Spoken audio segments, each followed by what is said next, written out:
दोस्तों नमस्कार। मैं ज्योतिष अमित कुमार आज आपको मीन लग्न के बारे में जानकारी देने की कोशिश करूंगा। मीन लग्न ये राशियों में सबसे आखिरी राशि होती है।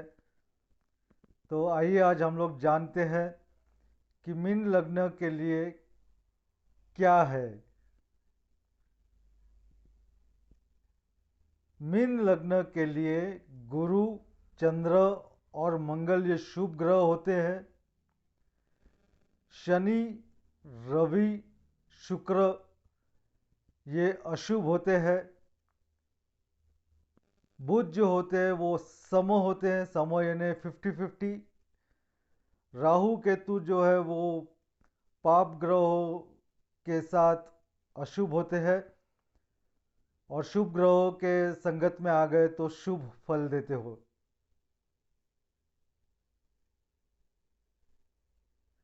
अब हम जानते हैं कि गुरु, चंद्र और मंगल किस लिए शुभ कहे जाते हैं मीन लग्न के लिए।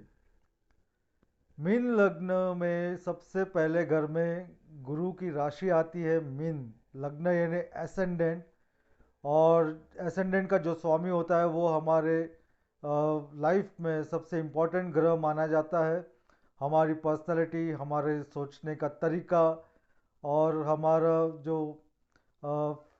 फिजिकल फिटनेस वगैरह भी देखा जाता है इससे। तो मीन लग्न के लिए गुरु जो होता है वो मेन ग्रह होता है, और साथ ही साथ गुरु दशम स्थान यानी कर्म स्थान, पितृ स्थान, इसका भी स्वामी बनता है। वहाँ पे गुरु की धनु राशि आती है और हमने हमेशा देखा है कि गुरु अच्छे स्थानों का स्वामी रहा और अच्छे जगह पे अच्छे प्लेसमेंट में रहा हॉरोस्कोप चार्ट में, तो गुरु बहुत लाभदायक होता है। और ऐसा गुरु यदि दशम स्थान का स्वामी हो, पहले घर का स्वामी हो, तो ये गुरु किसी चीज़ की कमी नहीं पड़ने देता इंसान की ज़िंदगी में। कितने भी कितना भी बुरा समय आ जाए तो ये गुरु आपको वहाँ से निकाल के लाएगा। तो इसलिए गुरु जो होता है वो बहुत शुभ होता है मीन लग्न के लिए। चंद्र जो होता है वो पंचम भाव का स्वामी होता है। पंचम भाव से बच्चों का सुख, जातक का पढ़ाई और पारिवारिक सुख भी जाना जाता है इस भाव से। लेकिन जनरली बच्चों का सुख और पढ़ाई ज़्यादा देखी जाती है पांचवें भाव से।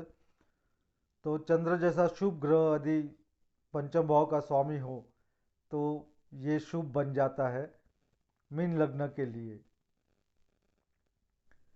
मंगल जो है, मंगल मीन लग्न के लिए सेकेंड हाउस यानी मीन से दूसरी जो राशि आती है लेफ्ट हैंड साइड में ऊपर में, वहाँ पे 1 नंबर लिखा रहता है, 1 नंबर लिखा रहता है, जो कि मेष राशि होती है और वो होता है धन स्थान। तो धन स्थान का स्वामी बनता है मंगल। साथ ही साथ मंगल जो है वो भाग्य स्थान का भी स्वामी बनता है। मीन लग्न से 9th हाउस यदि हम लोग देखेंगे या नवम स्थान हम लोग देखेंगे तो वहाँ पे वृश्चिक राशि आती है मंगल की।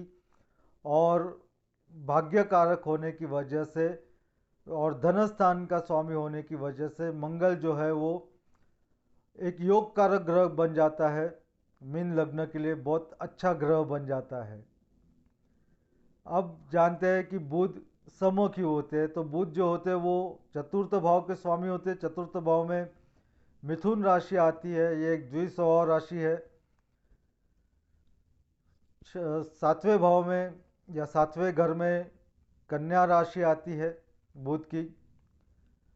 बुध थोड़े चंचल होते हैं और कभी कभी द्विस्वभाव भी दिखाते हो मीन राशि के अपना मिथुन राशि की वजह से वो द्विस्वभाव भी दिखा सकते हैं, चंचलता रहती है उनके स्वभाव में। लेकिन जनरल देखा जाए तो बुध जो होते हैं वो गुरु को बहुत रिस्पेक्ट करते हैं। लेकिन गुरु जो है वो बुध को अपना शत्रु मानते हैं। इसलिए बुध के जो क्वालिटीज़ है, जो बुध शुभ विचार लेके आता है मीन लग्न के लिए, उनको उतना भाव नहीं मिलता, उनको उतना अच्छा कार्य करने के लिए जगह नहीं मिलती, इसलिए जो बुध होते हैं वो समो हो जाते हैं मीन लग्न के लिए। शनि जी जो है वो 12वें घर के स्वामी बनते हैं, वहाँ पे कुंभ राशि आती है। 12वें घर के स्वामी जो होते हैं उसका मतलब वो व्यय स्थान के स्वामी बन जाते हैं। व्यय स्थान ये नुकसान वाला स्थान होता है। और साथ ही साथ शनि जो है वो लाभ स्थान के भी स्वामी बनते हैं मीन लग्न के लिए। वहाँ पे मकर राशि आती है 11th हाउस में। शनि जो है वो मंद चराए हम लोग कहते हैं, स्लो ग्रह है, बहुत कठिन परीक्षा लेके ही फायदा या नुकसान कराते हैं।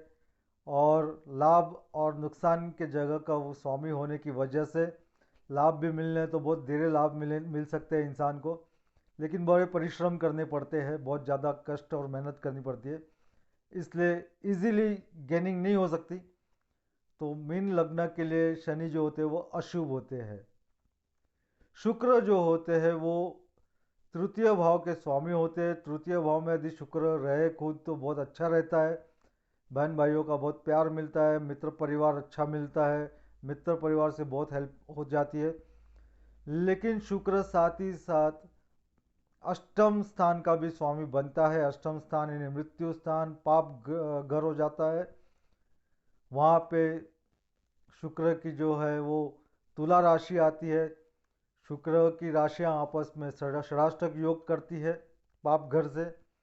तो ऐसे इसमें शुक्र जो है वो कभी कभी बीमारियों को निमंत्रण दे सकते हैं। खास करके जिन लोगों को जो शुक्र बिगड़ा हुआ हो हॉरोस्कोप में, तो ऐसा शुक्र स्त्री स्त्री से रिलेटेड या स्त्री होगी तो पुरुष से रिलेटेड चीज़ों में बदनाम के कारक हो सकते हैं। ऐसे लोगों को व्यसन लग सकते हैं, लत लग सकती है किसी भी चीज़ की।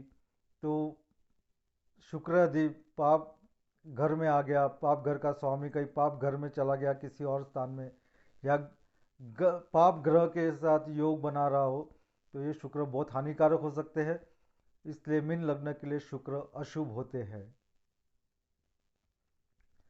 तो ये हो गया आज का हमारा मीन लग्न का विवेचन।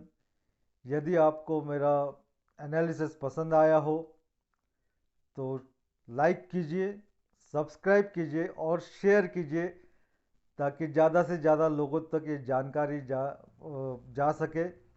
और जब भी कोई स्टोन पहनना है तो मैं फिर से यही कहूँगा कि किसी अच्छे एस्ट्रोलॉजर को दिखा के, किसी अच्छे ज्योतिष को दिखा के ही कोई भी रत्न धारण करे अपने मर्जी से, या कहीं टीवी पे या कहीं पढ़ के, किसी किताब में पढ़ के कोई रत्न धारण ना करे। क्योंकि यदि ग्रहों की पोजीशन गलत हो गई हॉरोस्कोप में या आपकी जन्म कुंडली में, तो जो आज आपको शुभ ग्रह दिख रहे हैं या शुभ स्थान में दिख रहे ग्रह, वो आपको हानि पहुंचा सकते हैं।